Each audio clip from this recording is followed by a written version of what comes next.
Olá, eu sou o Thales, esse é o Ginecologicamente Falando, podcast do Departamento de Ginecologia e Obstetrícia da Universidade Federal de Pelotas. Levamos conteúdos do dia a dia da saúde feminina de uma forma divertida e cientificamente comprovada, com auxílio de diversos profissionais experientes.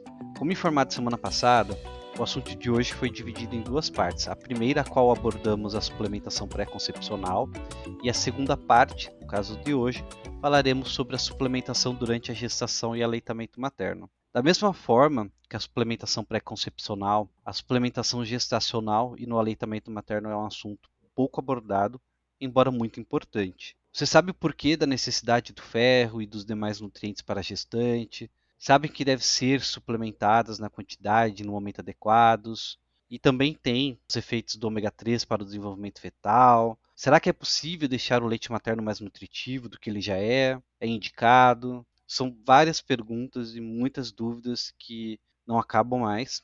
E por isso estamos aqui hoje novamente com o Dr. Luiz Steffens, em continuação da nossa conversa sobre suplementação. Vamos ouvir mais um pouquinho sobre esse tema. Lembrando que o Dr. Luiz já abordou a respeito da suplementação do Gestam Blues para prevenir o Baby Blues, falou conosco ali sobre a questão do suplementação pré-concepcional, então vai ali no Spotify, ouve essa primeira e essa segunda rodada de conversa e vamos seguir para essa terceira, como todos já que nos ouviram aí já sabem, o Dr. Luiz é médico e ginecologista obstetra, também é diretor da Bezans Health Care, inclusive mais uma vez, gostaria de agradecer ao apoio da Bezans, que nos ajudou a trazer essa aula sobre suplementação, dividida aí em três partes. Também obrigado ao Dr. Luiz, que novamente está aqui conosco. Então, Dr. Luiz, boa noite. Boa noite, Thales. Obrigado mais uma vez. Boa noite a todos os nossos ouvintes, né? E aí, com uma mensagem da Bezans Healthcare, a empresa que está presente em todas as fases da mulher.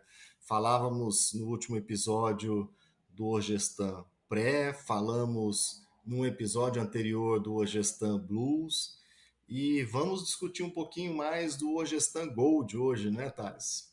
Vamos lá, então, para começar essa nossa conversa, Dr. Luiz, agora neste momento da nossa conversa, né, a paciente já está gestando, ela já ultrapassou aquele primeiro trimestre, e a partir desse momento as atenções se voltam à sua saúde durante o pré-natal e a esse mecanismo incrível e que certamente necessita de muitos elementos de vitamina, de energia para o seu funcionamento, que é bem complicado. Então, pensando nisso, Dr. Luiz, uma dieta adequada consegue fornecer todos os nutrientes que uma gestante precisa? Thales, teoricamente sim, não é? A gente sabe que teoricamente sim é possível. Por que eu falo teoricamente sim? Nós encontramos diferentes hábitos alimentares em diferentes regiões do Brasil. O Brasil é um país com dimensões continentais, com hábitos alimentares diferentes, e nós sabemos que cada um dos elementos necessários para um bom desenvolvimento fetal, ele vai ser encontrado em diferentes alimentos também. Então eu precisaria incluir, a gente falava no último episódio sobre a pré-concepção, a importância da colina.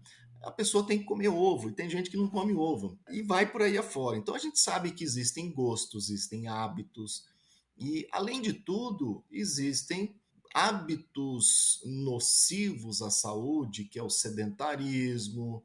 Esse sedentarismo leva as pessoas a consumirem alimentos às vezes mais calóricos, alimentos processados devido à velocidade da vida. A pessoa não tem mais tempo de preparar aquela boa e velha refeição. Isso acaba levando a um prejuízo na alimentação, na nutrição, impactando a absorção de cada um dos nutrientes, vitaminas e minerais necessários para esse bom desenvolvimento. Então, sim, teoricamente é possível, mas a gente sabe que na prática isso não acontece nos dias de hoje. E quais seriam os principais nutrientes necessários nesta fase gestacional da mulher? Eles são muitos? Quais são? Olha, tem estudos publicados na literatura, esses estudos são estudos populacionais. No último episódio eu mencionei lá atrás, da década de 90, um estudo publicado em 91 no Lancet, um estudo em inglês, estudo do Xeisel em 92, esse estudo foi publicado no New England mostrando a importância do ácido fólico. Mas tem também a importância do ferro, tem a importância do zinco, tem a importância do ômega. A gente pode comentar com mais detalhes mais à frente. Coisas que não estavam no nosso radar antigamente. Antigamente nós acompanhávamos a gestante clinicamente, eventualmente falávamos do ferro, depois da década de 90 veio a importância do ácido fólico, o nosso Ogestan Gold, por exemplo, ele tem metilfolato, como já falamos também do metilfolato no último episódio. Então, todas essas substâncias são de fundamental importância e de extremo valor para um desenvolvimento gestacional adequado, em todas as suas interfaces, seja ela o desenvolvimento do feto ou no desenvolvimento placentário, na angiogênese desse desenvolvimento placentário. Então, é fundamental realmente a presença de várias substâncias, B6, B12, a vitamina D, como eu já mencionei. O ferro, nós sabemos que ele tem um papel muito importante nas gestantes. Ele deve ser sempre suplementado. Quando nós olhamos um hemograma, né, de uma gestante ali naqueles exames do primeiro trimestre, segundo trimestre, nós vemos que ocorre um certo grau de anemia. É necessário corrigirmos isso ou é assim mesmo quando começa a suplementação de ferro? Olha só, esse tema é interessante. A gente acabou de falar no outro episódio que o ferro ele está até presente em alguns alimentos de uma forma mandatória, né? Para que as pessoas consumam mais ferro. Ou seja, as autoridades sanitárias sabem que a população consome pouco. Existe uma prevalência bastante grande de anemia na população. Então é importante ter essa fortificação com ferro. Então já sabemos que sim, existe uma necessidade e é importante que a gente faça de maneira adequada. Por quê? Você falou aí, você me perguntou se quando a gente analisa o hemograma na gestante, como é que é o grau de anemia e como é que a gente corrige, se é assim mesmo. Quando a pessoa não está grávida, né, essa mulher não grávida, a gente deve olhar para os níveis de hemoglobina, por assim dizer. Basicamente, hemoglobina, a gente olhando. Mulheres com hemoglobina em torno de 12, ela não está anêmica. Abaixo de 12, eu vou considerá-la anêmica. Mas o que acontece com a grávida? A grávida sofre um processo que a gente chama de hemodiluição. Então, essa hemoglobina vai baixar, mas ela não está com anemia. Ela sofreu um aumento de líquido circulante. E esse pico vai acontecer por volta de 24 até 32 semanas. Então, tem alguns autores, por exemplo, o Cunningham, em 2012, ele falou que uma concentração de hemoglobina até 10 ela é normal, abaixo de 10 seria anemia. Já o CDC lá nos Estados Unidos, né, na última atualização dele, fala que é 11 no primeiro e no terceiro trimestre e 10,5 no segundo trimestre. Já a OMS, independente da idade gestacional, a OMS fala em valores de hemoglobina ao redor de 11. Então é importante a gente acabar seguindo esse número, né? Gestante, tá com 11, até 11 a gente considera que ela esteja normal, então eu faço apenas uma suplementação das doses diárias recomendadas, e aqui eu vou citar até o exemplo do nosso Ogestan Gold, ele fornece 27 miligramas de ferro para que essa paciente tenha uma manutenção desses níveis adequados. É lógico, se essa paciente tiver uma anemia grave, portanto, uma hemoglobina que nós vamos chamar aí de com níveis abaixo de 8 gramas por decilitro, uma hemoglobina dessa, eu preciso repor ferro, e aí eu preciso fazer o ferro terapêutico. Eu tenho que tratar. Então não falamos mais em reposição. Mas importante disso tudo é diagnóstico. E por que a alimentação só não é necessária? Olha só quanta coisa que acontece. Quando eu falo em suplementação e gestação, eu preciso saber quantos filhos essa mulher tem. O intervalo interpartal, a mulher perde nutriente, a mulher perde sangue. Se ela engravida em seguida, ela é uma paciente que merece atenção porque ela não teve tempo de se recuperar. Quando eu falo de alimentação, eu estou falando, por exemplo, de um ferro que ela está utilizando, mas esse alimento rico em ferro, ela não está utilizando também um alimento que é facilitador da absorção de ferro. A gente sabe que alimentos ácidos, por exemplo, suco de laranja, um suco de limão, facilita a absorção do ferro. Mas, por outro lado, eu tenho alimentos que dificultam a absorção do ferro.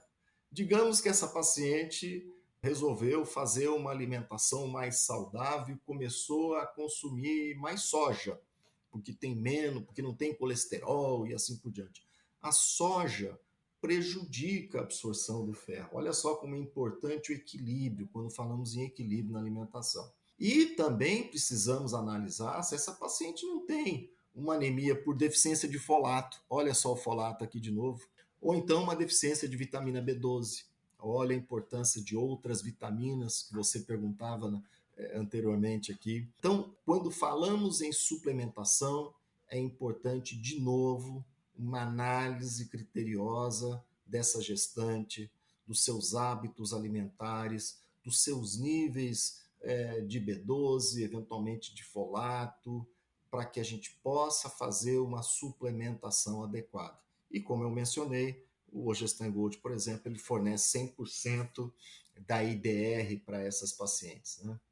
Doutor Luiz, e quando que nós começamos a suplementar com ferro a gestante? É importante que a gente faça, quando a gente fala em suplementação, eu estou falando em manutenção dos níveis necessários. Ou seja, aquilo que eu gasto é aquilo que eu consumo. Vamos imaginar o teu carro. O teu carro cabe lá 50 litros de gasolina. E você anda por dia uma quilometragem que vai gastar aqueles 50 litros. Acho que vai dar muito, vai dar uns 500 quilômetros, né? Vamos dizer que você usa uma semana esse carro. E aí, toda semana você abastece de novo. Não adianta você botar 55, botar, porque vai transbordar, aquela gasolina vai vazar, você vai perder, você não vai usar. No caso do ferro, é ruim até, porque se a pessoa tem um nível, uma hemoglobina normal, o excesso de ferro poderá causar problemas. Então é importantíssimo que a gente faça desde o início da gestação aí uma suplementação de ferro com esses níveis adequados. Então aquele período, né, você fez o uso de um Ogestan pré, aquela grávida se preparou, ela engravidou, utilizou aquele Ogestan pré que tem o metilfolato e a colina logo no início, que é importante para aquele desenvolvimento do embrião. E lá no terceiro mês ela começa a fazer essa suplementação com o Gestan Gold. Ela faz essa mudança para que ela possa ter uma suplementação adequada dentro do IDR para que ela não tenha prejuízo. Ela vai ter uma hemodiluição, o colega obstetra vai acompanhar os níveis de hemoglobina dela, e estando dentro dos níveis normais, que eu mencionei agora há pouco, essa paciente continua fazendo o que a gente chama de suplementação. Ela só vai fazer tratamento se ela tiver anemia. E, obviamente, essa anemia tem que ser muito bem investigada antes disso. No início da nossa conversa, o senhor citou o ômega 3. Eu gostaria agora de saber quais são os benefícios que ele traz para essa gestante. E eu já ouvi em ambulatório, no hospital, uma queixa bem comum que é a questão do gosto de peixe. Ele necessariamente vai ter o gosto de peixe? Uma suplementação de ômega 3? Olha só, ômega 3, né? Ômega 3 ou DHA. O ômega 3 ele é composto de DHA e EPA. O nosso Ogestan Gold ele tem o DHA, que é o ácido docosahexanoico. Tem vários benefícios para essa substância quando a gente fala em gestação. A literatura mostra que a idade gestacional chega a uma idade maior quando a mulher tem um consumo de DHA, mostra que há um desenvolvimento das crianças, e aí nós estamos falando até na vida intraútero, mas até depois do nascimento, aos 2 anos, aos 3 anos, 5 anos, 7 anos, no que diz respeito melhor acuidade visual, melhor desenvolvimento cognitivo. É muito interessante o que a literatura traz a respeito do DHA. Então é imprescindível a presença de DHA dentro de uma suplementação. E aí eu quero fazer um parênteses, né, Thales? A Besan ela inovou nesse sentido, porque antigamente as mulheres usavam um comprimido de um polivitamínico qualquer e tomavam também cápsulas de ômega. O que a gente fez? A gente colocou tudo numa cápsula só. Então foi quando a Besans lançou o Ogestan Plus. Posteriormente, dentro desse nosso desenvolvimento e busca constante pela inovação e pelos melhores produtos disponíveis para as pacientes, nós colocamos o óleo ômega proveniente de algas. O ômega ele vem do peixe. E o que acontece? É isso que você falou, os pacientes reclamam do sabor de peixe e o que acontece? Elas têm náusea, têm vômitos, acabam não ingerindo um alimento que ela acabou de engolir, tem vômito e não consegue, ou então nem consegue ingerir. Com o Gestan Gold a gente conseguiu acabar com esse problema, porque esse ômega ele é proveniente da alga, porque lá é a origem dele mesmo. O peixe se alimenta da alga, consequentemente fica concentrado e aí ele é extraído num processo mais rudimentar, ele é extraído do peixe. Nós temos fornecedores desse DHA que vem diretamente da alga. Portanto, eu minimizo não, eu acabo com o problema da intolerância alimentar e mais do que isso, nós sabemos hoje que, eu falei de problemas ambientais, peixes têm concentração, às vezes, de metais pesados. A alga não tem, porque ele é um processo industrial de extração da alga, ele é uma alga desenvolvida e que acaba evitando essas contaminações por metais pesados. Olha que interessante, eu não sabia desse detalhe da alga. Por isso que o nosso ginecologicamente falando está aí, para trazer essas informações importantes e interessantes para o público. Olhando ali na questão dos polivitamínicos, se a gente pegar uma bula deles, tem uma quantidade enorme de elementos que parece que não acaba mais. Eu queria confirmar com o senhor se realmente é isso, tem muitos elementos. E ali também, nas bulas, tem uma sigla que diz IDR. E eu queria saber o que é e para que serve. Muito boa pergunta. Eu acabei mencionando aqui, quando você fez as perguntas aí do ferro, né? Eu falei, olha, vai tomar 27 no Gestan Gold, tem lá 27 miligramas de ferro, que é o IDR, que é 100% do IDR. IDR é isso, é ingestão diária recomendada. Existem algumas harmonizações no que diz respeito às substâncias e às suas necessidades diárias para as diferentes faixas. Olha só que interessante. Então, eu tenho IDR para criança, eu tenho IDR para adulto, eu tenho IDR para gestante e eu tenho IDR para lactante.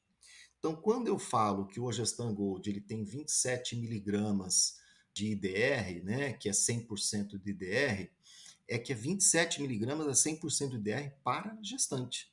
Eu não peguei a minha formulação e desenvolvi do nada, aleatoriamente, uma composição.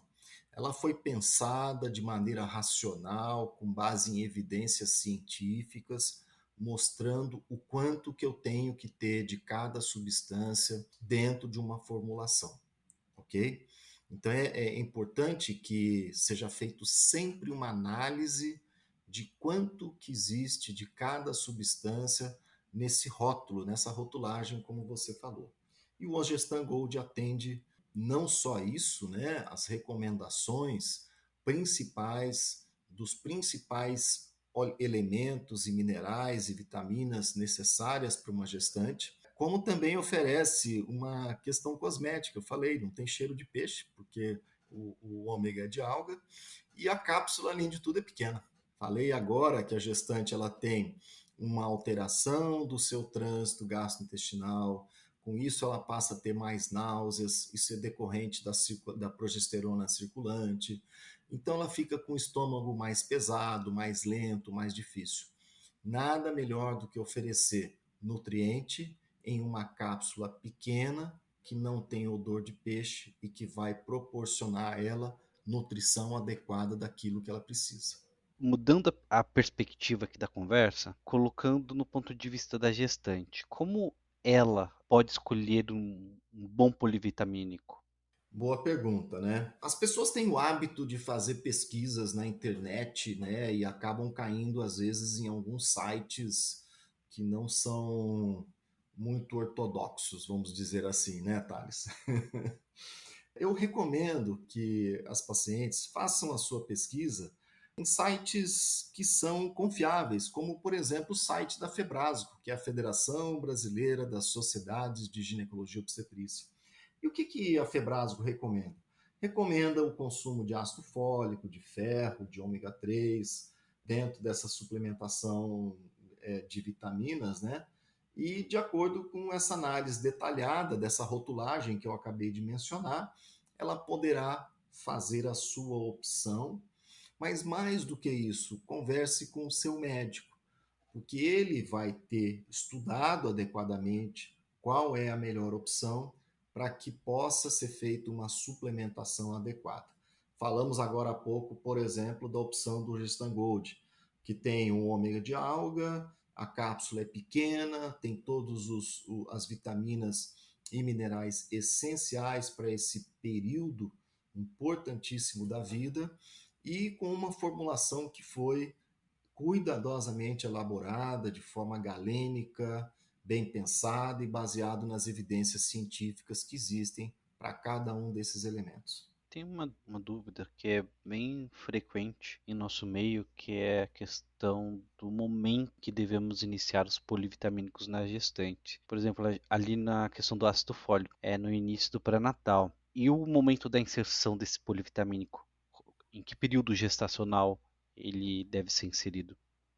Eu acho isso importante, essa pergunta, viu, Thales? Você tocou num assunto agora, porque você mencionou, olha, a mulher chega para o pré-natal e começa a usar um ácido fólico. É fundamental que ela esteja usando antes de engravidar, por exemplo, um Orgestan pré, não é? Com aquela formulação que nós já discutimos aqui. Tem lá um trio de antioxidantes, tem metilfolato, tem lá a colina, tem um papel no desenvolvimento embrionário, e ela vai com essa formulação que está balanceada, cuidadosamente estudada para esse período, e quando ela é engravida, ela segue até os 2, 3 meses de gravidez com essa formulação, e ela passa em seguida para uma formulação mais completa, envolvendo agora o ômega, outros elementos que são importantes nesse desenvolvimento do embrião. Como eu disse lá no começo, período mais rápido, de um estirão mais rápido do ser humano, que é o desenvolvimento nesses primeiros 9 meses e depois ainda até os seus primeiros 2 anos de vida. Então, o período adequado seria por volta usar o Orgestan pré, nesse pré-concepção até os primeiros 2 ou 3 meses, do terceiro mês até o nono mês, utilizada aí o Orgestan Gold com sua formulação. Agora, neste momento da nossa conversa, a gestante já teve o bebê. O bebê já nasceu, ela foi suplementada, pré-concepcional, foi suplementada, cuidada ali durante a gestação. Agora a nossa criança nasceu. O paciente precisa se recuperar do parto, que é um processo bem trabalhoso, né? Não é à toa que se chama trabalho de parto. Inclusive nas questões de perdas sanguíneas que o senhor já havia comentado. E também precisa produzir leite de qualidade, com todos os nutrientes ali que uma criança precisa. É necessário suplementação nessa fase? Quais os objetivos dessa suplementação? Até quando ela seria realizada? Como é que funciona todo esse processo, Dr. Luiz? Muito importante essa pergunta, né? Nós falávamos agora há pouco, você tinha me perguntado sobre IDR, e aí eu respondi a você que IDR é a ingestão diária recomendada, são tabelas nutricionais que dividem os períodos da vida, né? Quando criança, quando adulto, quando gestante e quando lactante. Olha só, essas tabelas nutricionais separam a gestação da lactação. Por quê? A lactação, eu acho que eu não preciso nem falar aqui, né? Acho que é um outro tema extenso, lactação, aleitamento materno, qualidade do leite é fundamental. Sim, os nutrientes e a alimentação adequada alteram a composição do leite, não tenha dúvida que é o objetivo principal, mas nós estamos também falando da recuperação dessa mulher que acabou de ganhar esse bebê. Então é importante também que ela também passe por esse período, um período de. Eu tinha professores que falavam do parasitismo, né? A mulher tem um parasita dentro da barriga e esse parasita continua, alguns até o fim da vida, né? Mas ela vai estar lactando e amamentando essa criança, e de preferência nos primeiros 6 meses ele vai ser quase que exclusivo. Então é importantíssimo a presença de nutrientes adequados nesse período. Fundamental. Nessa nossa conversa toda, o senhor citou questão de pacientes veganas, vegetarianas. E agora eu vou fazer uma pergunta bem mais pontual em relação a essas pacientes que têm esses estilos de vida vegano, vegetariano. Eu gostaria de saber, em relação aos cuidados na pré-concepção, na gestação e na amamentação. Nestas pacientes, esses cuidados eles devem ser redobrados em relação à suplementação, ou o mesmo esquema de uma paciente que faz ingesta, digamos que entre aspas, comum. Sem dúvida alguma, Thales, isso deve ser redobrado, sabe por quê? Existem estatísticas que mostram aí que essa população vegana não é pequena, não. Nós estamos falando de 12 a 14% da população vegana, tá? Qual que é o problema da população vegana? Acho que a gente volta numa pergunta que você me fez agora há pouco sobre se a alimentação adequada consegue fornecer todos os nutrientes. Existe uma categoria de nutrientes que são os aminoácidos, não é? E o único alimento é onde os aminoácidos essenciais estão todos eles presentes é na carne. Não tem como discutir isso. O vegano, para que ele tenha os aminoácidos essenciais, ele vai ter que buscar cada um desses aminoácidos essenciais, ou seja, aminoácidos essenciais são aqueles que o nosso organismo não produz, eu tenho que obter externamente através da alimentação. Esses aminoácidos essenciais para o vegano ele vai estar presente numa ervilha, depois o outro aminoácido vai estar presente em outro alimento e assim por diante. Enquanto que na carne está tudo ali. Então esse é o primeiro problema. Tá? Será que esse vegano está sendo suficientemente disciplinado a ponto de ter todos os aminoácidos adequados para a formação proteica de hormônios, de enzimas para o seu organismo? Para essa gestante que acabou de ganhar o neném, agora está lactando, será que esse leite está saindo com uma formação adequada? Leite é proteína? E a gente sabe, por exemplo, que a dieta vegana tem deficiência de colina, tem deficiência de vitamina B12. Então, realmente, o cuidado deve ser redobrado com essa população. Não podemos aí nos bater com a opção que a pessoa fez para a sua alimentação, mas o nosso papel como médicos é orientar essas pessoas para que tenham os nutrientes adequados para o correto funcionamento não só do seu organismo, como daquele bebê que acabou de nascer está se alimentando do leite dessa pessoa que é vegana. Também nesse tocante à suplementação mais específica, para as pacientes que fizeram cirurgia bariátrica, como é que funciona? É necessário suplementação? Não é? Como é que funciona aí, doutor Luiz? Pois é, esse também é um tópico bastante interessante, né? Ao mesmo tempo que discutíamos aqui agora há pouco a questão de anemia, nós estamos enfrentando uma epidemia de obesidade, né? E a cirurgia bariátrica, ela acabou vindo, pegou, né? Como é que a gente pode falar? Pegou. Hoje é comum, os colegas aí, tem colegas cirurgiões gerais aí que se especializaram em cirurgia bariátrica.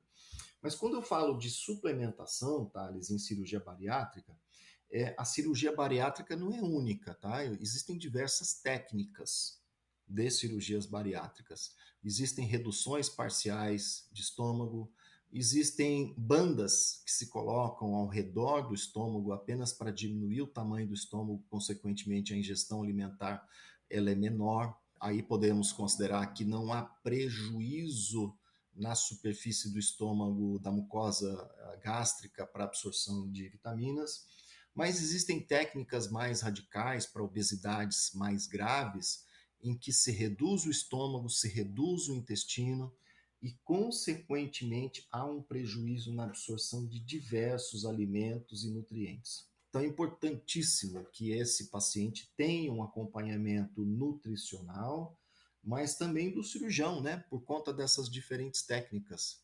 Às vezes é necessário que essa paciente até faça uso de algum suplemento injetável por conta dessa cirurgia bariátrica, que em si não é uma só, são várias, como eu mencionei. Ainda continuando essa questão de suplementação diferenciada, nas pacientes que têm hipertiroidismo, diabetes, seja prévio, gestacional, doenças autoimunes que engravidam, como é que fica também a questão de suplementação nelas? Boa. Também, cada caso é um caso, aqui como no caso da cirurgia bariátrica, e necessita individualização. Você falou aí diabetes. Diabetes, eu tenho diabetes tipo 1, que é dependente de insulina, eu tenho diabetes tipo 2, e aí o arsenal terapêutico, ele é enorme, né, dentro dessa condição de diabetes tipo 2. E então o diferente uso de medicamentos, cada classe de medicamentos pode ter interações medicamentosas diferentes, pode ter interação alimento-medicamento. Então é fundamental também que exista uma individualização no tratamento de cada uma dessas pacientes.